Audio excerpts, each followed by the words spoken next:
Before Black Sabbath, metal was barely a thing. After Sabbath, metal was a lifestyle. But all those sinister lyrics and all that heavy riffing came from a dark place. This is the tragic real-life story of Black Sabbath.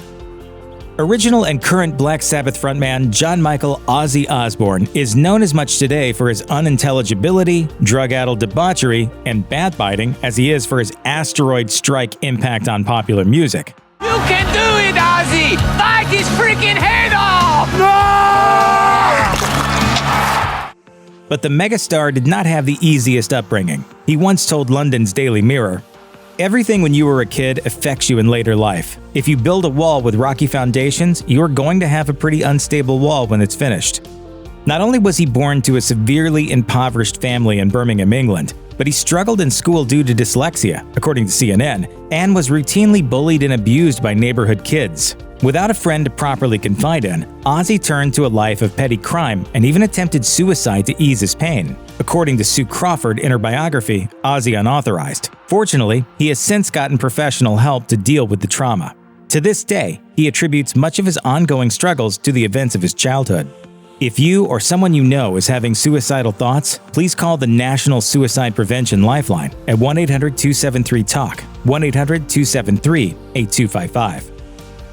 Today, Sabbath axeman Tommy Iommi is known as one of the godfathers of heavy metal, and he was the only consistent member throughout his band's numerous lineups. However, he almost lost his chance at a career playing guitar. He told Loudwire about an accident he endured when he was 17 and working in welding. He explains that when another employee didn't show, he was put on a, quote, giant guillotine-type press.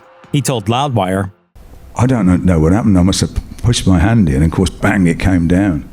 And it just took the ends. I actually pulled them off."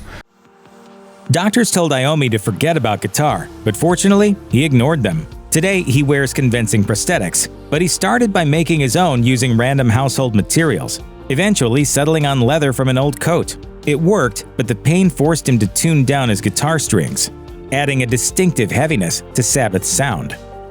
In his 2008 book, Sabbath Bloody Sabbath, Joel McIver writes that there's some debate over whether or not Black Sabbath's original name was taken from a brand of talcum powder or a clothing shop. It doesn't particularly matter. All we know is that the Polka Tulk Blues Band doesn't exactly inspire dread. Yes, that was the band's original name. At the time, drummer Bill Ward, slide guitarist Jimmy Phillips, saxophonist Alan Aker Clark, and guitarist Tommy Iommi recruited bassist Geezer Butler and Ozzy Osbourne for vocals.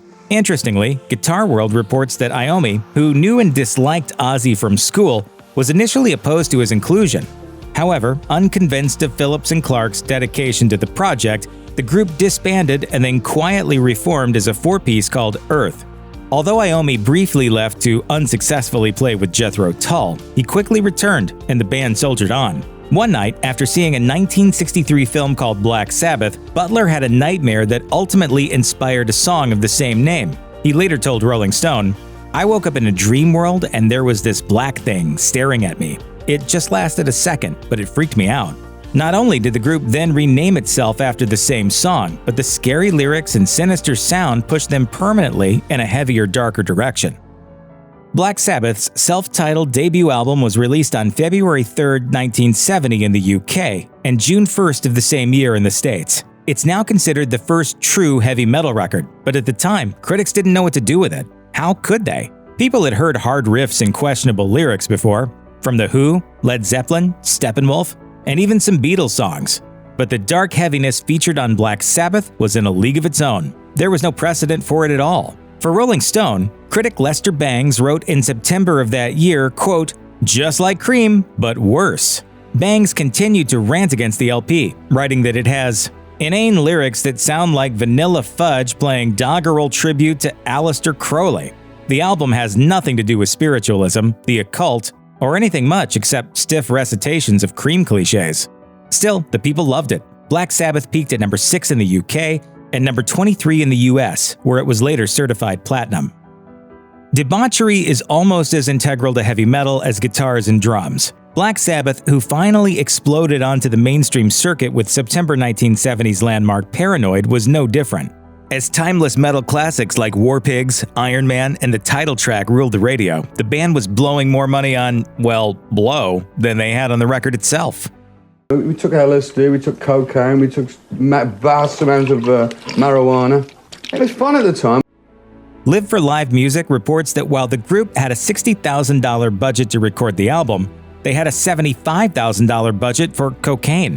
In a 1998 interview with High Times, Ozzy shares how he once got caught at the airport smuggling acid in a Bible, that album recordings took far longer than necessary because of the various members' inebriation, and how bassist Geezer Butler's addictions got severe enough to scare him sober for good. It's a wonder any of the guys are still with us, but we're glad they are. So you have a more stable life now? No. Their early to mid-70s albums, Master of Reality Volume 4, Sabbath Bloody Sabbath, Sabotage, and Technical Ecstasy, had all been successful enough to keep Black Sabbath relevant. By the end of the 1970s, though, a non-stop touring and recording schedule, worsening substance abuse issues, infighting, and creative exhaustion had all begun to take their toll. Ozzy even briefly left the band during this period due to all this. Said Iommi to Guitar World in 1992, "We never wanted him to leave, and I think he wanted to come back, but no one would tell the other how they felt. So we had to bring in another singer and write all new material." Ozzy later returned, but mixed reviews and sales for 1978's Never Say Die say everything you need to know about the band's condition at the time. According to the 2011 documentary God Bless Ozzy Osbourne, Ozzy said of the record in 1981, "The last album I did with Sabbath was Never Say Die, and it was the worst piece of work that I've ever had anything to do with. I'm ashamed of that album. I think it's disgusting." Sabbath had given birth to heavy metal music, and such acts as Judas Priest, Saxon, Iron Maiden, and Motorhead carried on their dark, heavy legacy even as Sabbath itself began to lose steam. Other bands, however, took heavy music and decided to have fun with it. Perhaps no act exemplified the idea of playing metal with a smile in the late 70s than California party rockers Van Halen, who opened for Sabbath on the headliner's Never Say Die tour in 1978. Throughout the tour, Sabbath played lumbering, frustrated sets indicative of their unraveling. Van Halen, just beginning to take off, preceded those with performances of their own that were packed with energy and face-melting musicianship. According to PJ Media, although Sabbath's experience helped offset their exhaustion and delivered just enough bang for the fans' buck, the contrast was immense and impossible to ignore. Eddie Van Halen's lightning-fast, revolutionary finger-tapping threatened to send Iommi's slow, heavy riffing the way of the dinosaurs. And David Lee Roth's manic, comical, doing the splits in midair fronting style made Ozzy, then only 30, look twice his age. Even Ozzy said during the tour to Circus Magazine, "Van Halen are so good they ought to be headlining the tour." Fronting one of the biggest bands had given a young Ozzy a sense of purpose for the first time in his life. But by the time the band began to fall apart, he found himself questioning his self-worth again. The resulting despair led him further into an abyss of drug abuse, which began to impact his performances. Ozzy also began missing rehearsals regularly, at one point disappearing for 6 weeks, and making excuses for why he couldn't record the next record. The band ultimately fired Ozzy on April 27, 1979. Iommi recalled, "We just couldn't continue with Ozzy. Nothing was happening, and it would have meant the end of the band. We didn't want to fire him, but we had to if we wanted to continue." Perhaps understandably, Ozzy was hurt by the decision for years. He wrote in his 2010 autobiography, I Am Ozzy, that he felt betrayed. "We were 4 blokes who'd grown up together a few streets apart. We were like family, like brothers. If you're stoned and I'm stoned and you're telling me that I'm fired because I'm stoned, how can that be? Because I'm slightly more stoned than you are?" Black Sabbath soldiered on into the 80s without their longtime frontman. Ozzy was replaced by the legendary Ronnie James Dio. Dio, known for his gorgeous operatic vocals, was a breath of creative fresh air for the band and has since gone on to become one of the most beloved and celebrated vocalists in metal history. He might be just as famous for his popularization of the devil horns. The devil horns. Black Sabbath, yeah. However, his initial stint with the group was tense. A miscommunication led Butler and Iommi to accuse Dio of sneaking into the studio to mix his vocals at the expense of the other members' tracks. Hurt by the apparently untrue accusation and feeling frustrated by what he felt was a lack of creative freedom, Dio left and along with drummer Vinny Appice formed a new act called Dio. The remaining group hired Deep Purple's Ian Gillan to sing on 1983's Born Again, which saw some success but received mixed reviews, according to UltimateClassicRock.com. Like Ronnie James Dio, Ozzy Osbourne also started his own new project in the early 1980s, and unlike most solo careers launched by bitter former lead singers, his was instantly and enduringly successful.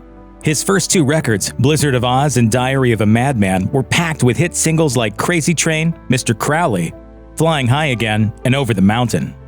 The records completely revolutionized his career and helped define the sound of 80s metal. Ozzy also began his long and storied history of collaborating with some of the era's most lethally talented guitarists, a list which now includes master shredders like Jackie Lee and Zakk Wylde. Perhaps his most notable right-hand man on the axe, though, was beloved, classically trained legend and Quiet Riot founder Randy Rhoads, who penned some of classic metal's greatest riffs and solos and rapidly rose to prominence. Sadly, as Ultimate Classic Rock reports, he was killed along with 3 others in a freak 1982 plane crash. Some months later, Ozzy told guitar player, "We had a great rapport together. We loved each other very dearly. I swear to God, the tragedy of my life is the day he died." Rhoads, all of 25 when he passed and barely having started his career, has since gone on to become one of the most celebrated guitarists in rock history. By the 2000s, Ozzy, who had reunited with Black Sabbath at 1997's Ozfest, had become legendary for his outrageous rockstar antics and out-of-control hard-partying debauchery. So it was surprising to hear, in December 2003, that it was an ATV accident, of all things, that nearly killed the Prince of Darkness. As Ultimate Classic Rock reports, Osbourne was simply taking a joyride across his London estate when he crashed the vehicle. His son Jack told reporters that night that Osbourne had suffered, quote, a broken collarbone, 8 fractured ribs that were pinching crucial blood vessels, and a damaged vertebrae in his neck. Thankfully, Ozzy's life was saved in the emergency room. On top of that, the incident helped Ozzy and his family to realize that the gargantuan number of prescriptions he was on was a large contributing factor to Ozzy's bizarre, confused stupor he could be found in throughout much of the family's reality TV show, The Osbournes. Those drugs probably had a hand in his ATV crash as well. With Ozzy back in full swing as Sabbath's frontman by the mid-2000s, some fans began yearning for the Dio years. Iommi, Butler, Dio, and Appice recorded some material for a limited release celebrating their work in the early 80s, called Black Sabbath: The Dio Years, which was released in 2007. The quartet then embarked on a tour. To avoid confusion with the ongoing Black Sabbath and to prevent fans from expecting to hear Ozzy-fronted classics at the shows, Iommi changed the band's name to Heaven and Hell, named after their first album together. Sadly, the celebrated reunion project was short-lived. According to Loudwire, Ronnie James Dio was diagnosed with inoperable stage 4 stomach cancer. All further band activity was suspended, and Dio passed away on May 16, 2010. Iommi wrote in a public tribute, "Ronnie loved what he did, making music and performing on stage. He loved his fans so much. He was a kind man and would put himself out to help others." Iommi went on to emphasize the importance of Dio's musical contributions, writing, "I can honestly say it's truly been an honor to play at his side for all these years. His music will live on forever. The man with the magic voice is a star amongst stars, a true professional. I'll miss you so much, my dear friend."